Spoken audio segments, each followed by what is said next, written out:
We begin with that breaking news in the Ukraine crisis. Tensions nearing a tipping point as the world waits for Vladimir Putin's next move.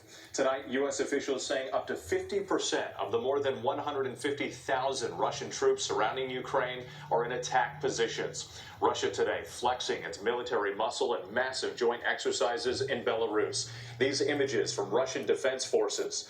Those drills included the launching of at least one nuclear-capable missile. Vladimir Putin watching from the Kremlin. Vice President Kamala Harris meeting Ukraine's President Zelensky in Munich, saying we are at a decisive moment in history. Zelensky calling for sanctions now and asking for a direct meeting with Putin. Ukraine's military blaming Russian-backed separatists for an artillery attack that killed 2 soldiers, journalists, and Ukrainian officials who were visiting the front running for cover. ABC's senior foreign correspondent Ian Pannell leads us off again from Ukraine.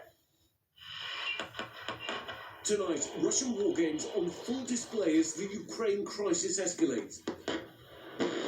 Russia test-firing at least one nuclear-capable ballistic missile, also firing hypersonic weapons from the air and sea. A rehearsal, perhaps, but also seen as a warning. President Putin overseeing the drills with Belarusian President Lukashenko. James Longman's on the ground in Belarus, where more exercises are happening, just north of the Ukrainian border. This is the massive display of military might that Moscow is keen for the world to see. Well, this is happening very close to Ukraine. So far, this has been a crisis about demonstrating threatening strength. The question is whether Vladimir Putin uses it.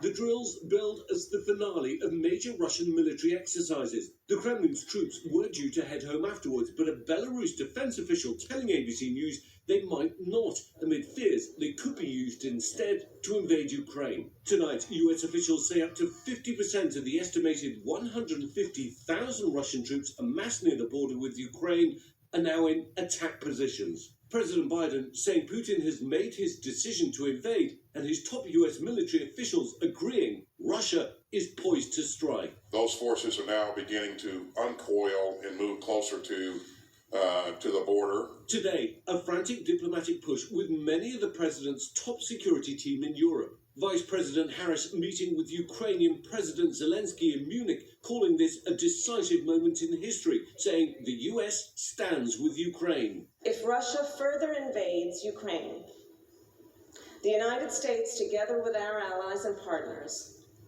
will impose significant and unprecedented economic cost. History will show that at this moment, we are standing strong. Zelensky beleaguered but strong and impassioned, calling on Putin to meet as tensions soar, and calling on the international community to impose sanctions on Russia now, not after a possible attack. We don't need your sanctions after the bombardment will happen, and after our country will be fired at, or after we will have no borders, and after we will have no economy, or parts of our countries will be occupied. Why would we need those sanctions then? As the talking continues, further escalation in eastern Ukraine today. Intensified shelling between Russian-backed rebels and government troops claiming the lives of 2 Ukrainian soldiers.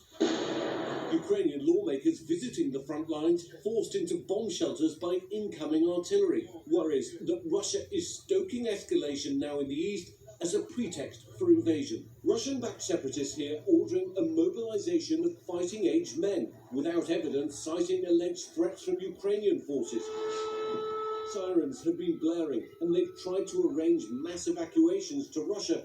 Amid US allegations, these threats and attacks are being fabricated to justify an invasion any day now. One of the many concerns in all of this. Ian Pannell back with us again from Ukraine. And Ian, President Biden says he's convinced Russia will invade in the coming days. But we've heard from world leaders today hopeful diplomacy is still on the table. That's right. There does still seem to be some glimmer of hope for diplomacy, but certainly time is running out. We know that President Macron of France is going to talk with Vladimir Putin on Sunday. We also know that Secretary of State Blinken is going to talk with his Russian counterpart midweek next week. However, that only takes place if there is no Russian invasion. And as you said, the administration thinks it's coming. Whit? Ian, our thanks to you and your team. Please stay safe. And tonight, as tensions escalate in Ukraine, the Biden administration with another urgent warning here at home. Let's bring in ABC's White House correspondent Mary Alice Parks. And Mary Alice, they're now telling American businesses to be on high alert. Yeah, what the concern here is that alongside any military attack against Ukraine, Russia could also target American companies with cyber attacks. Homeland Security officials this week briefed governors and private companies about the threat, and their message was that even basic cyber defenses like encryptions, two-step authentication, and data backups can go a long way. Now, of course, the U.S. government does not operate critical infrastructure systems like power and water systems, so the administration here is really relying heavily on private companies to be ready. Ready for anything. Mary Alice, thank you. And tune in for a special edition of This Week. Tomorrow morning, Martha Raddatz will be on the ground anchoring from Ukraine, plus much more from her exclusive interview with Defense Secretary Lloyd Austin.